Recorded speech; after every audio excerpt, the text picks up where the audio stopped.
case you haven't heard, but you probably heard, Jon Jones is out. He got an injury, last-minute injury. He won't be defending the belt at UFC 295, unfortunately. I'm disappointed. I'm sad. I mean, we rarely get to see the GOAT fight, really, once in a blue moon. And once again, we're not going to be able to see him now. He says it's approximately like 8 months to recover. So, yeah, we're probably talking about a year with another year of no competition from Jon Jones, which sucks. It really sucks. And what the UFC did was they offered Stipe, the backup fighter, for the interim championship. The backup fighter was always Sergei Pavlovich. He's been preparing. He's ready as both of these guys are. I think he went through a full camp at this point. But guess what? Stipe rejected the fight. So now the UFC approached the next guy in line, which is Tom Aspinall. And Tom Aspinall accepted it. They called him 4 a.m. In the UK. And he took that fight. Without thinking, without any questions, asking for money, he said, let's do it. He's been waiting for this. He's ready. And, I mean, it's not even arguable. This fight is better than the original fight. We have Tom Aspinall fighting Sergei Pavlovich for the interim belt. But I'm sure a lot of you will ask, why is this the interim championship? Well, yes, okay, by definition, when the champion is not able to defend the belt, these guys will be able to fight for the interim belt. However, with Stipe rejecting the fight, this complicates things, right? So he's saying pretty much, no, I want to fight Jon Jones, and even if it's going to take a year, he's going to wait a whole year to fight Jon Jones. So what happens next? Whoever wins the interim belt will have to wait a whole year for Jon Jones to not defend the belt. I mean, this is going to be like something really out of the ordinary, because by definition, when the reigning champ, the undisputed champion, gets recovered, is able to fight, defend the belt, he by definition has to defend the belt versus the interim champion. That's been the case in boxing, in wrestling, in mixed martial arts so far, but we're now in uncharted territory. It seems like Stipe wants to fight him for the belt, but it's going to be in a year. It's a really strange spot, and I have so many questions. I mean, especially, it really will look even more weird depending on the outcome of the interim match. Let's say one of the fighters, by the way, I'm not predicting that match. We got time, we got 2 weeks, but we'll talk about that in the official prediction. For now, what I predict is going to be a total banger. It's going to be freaking awesome. I can't wait. Like I said, it's a better match. But it will be even stranger if one of those two guys wins in a dominant fashion. Let's say one of those two heavyweights knocks out the other within 30 seconds, 40 seconds, doesn't matter, first round. In a spectacular fashion, he wins. It really matters how you win in MMA, and especially in a promotion like the UFC. It leaves an impression on everybody, on the fans and everything. It really is, let's say if it goes into a draw, let's say we have a Jan Blachowicz, who were actually fighting for the vacant title, but nobody ended up with the title, right? That was a championship fight. Nobody ended up with the belt. It was a draw, and the organization was not happy with their performance. They put completely two different guys to fight for the belt.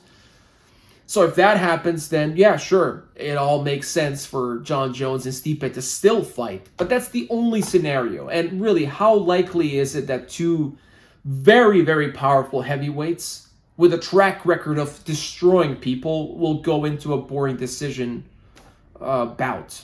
Very, very unlikely. I mean, it's likely as likely as Real Madrid, for example, not scoring a goal against a complete outsider that's out of Europe, for example, even in an exhibition match. That's how unlikely it is.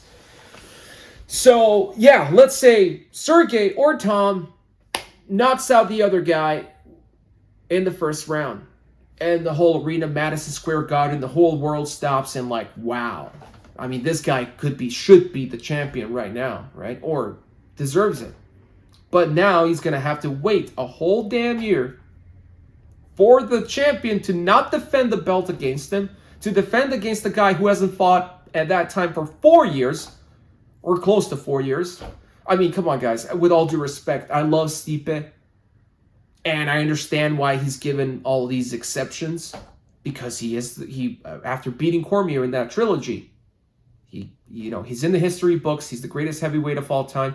Maybe he should have just retired back then, to be fair. Ever since he lost to Ngannou, we haven't seen him. And Ngannou's been out for a long time. He's legitimately a part-time fighter. As great as he is, as great of a name and the legacy he has, he's a part-time fighter. And now them doing this is just holding up the division. And I know none of these guys will complain or say anything because they're just waiting for their chance to jump in to create a name for themselves. And I completely understand that as well. No casual, regular fans know. I mean, okay, maybe regular UFC fans, but like, if you ask anybody in the street, who's Sergei Pavlovich? Nobody will have a damn clue. Who's Tom Aspinall? I don't think even all people in England know who Tom Aspinall is. On the other hand, Jon Jones, you could say it probably is a household name. So it's a really strange spot. So I know they're not going to complain. They're going to take what's given to them and whatever the conditions are, the circumstances are. Obviously, whoever wins, and if they win in the dominant fashion, they have a really strong case to say, hey, I should be champion. I mean, you could also have a case where, Jon Jones already before relinquished the light heavyweight belt. If he relinquishes the heavyweight belt, this is it. This match is for the undisputed champ, which hasn't happened so far, so it won't happen, and I understand it's not in his interest. But especially given the fact that, I already talked about this in another video. So Jon and Stipe, we were kind of all guessing it's a double retirement match. So now it gets even more stranger where, we're going to wait for a whole year. The interim champion is going to wait, and us, the fans, will wait a whole year for the two guys to fight for the belt, and then they will instantaneously retire. I mean, it doesn't make any sense. Unless Jon is being insincere to us and it's just wasn't sincere, saying that this is his last fight. That is not his last fight, and he indeed wants to fight versus the young guns like Tom and like Sergei. By the way, nobody's talking about Cyril Gane. It's funny how he's out of the picture. And it's his fault. After that match, he could have called out the contender. He could have called out anybody. But no, he said, no. There's no need for me to go backwards. And now he's without a title fight. He's without any fight. He's going to be, seems like he'll be fighting Derek Lewis again, more likely than anybody else. But it is what it is.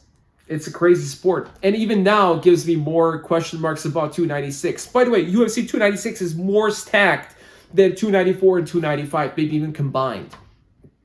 And I even heard a rumor that Colby is injured. I would not be surprised. Will anybody be surprised if that fight falls through? And we got Bilal Muhammad just waiting like a hungry dog, jumping in line?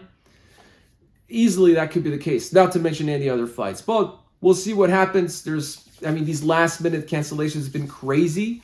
And we've been just blessed to have even better fights. Let me know what you guys think and how weird it is for an interim champion to be the interim champion pretty much for the next 2 calendar years. Let me know in the comments. I appreciate you guys, and if you like it, don't forget to give me a thumbs up and subscribe to OctaCage MMA. I'll see you in the next one.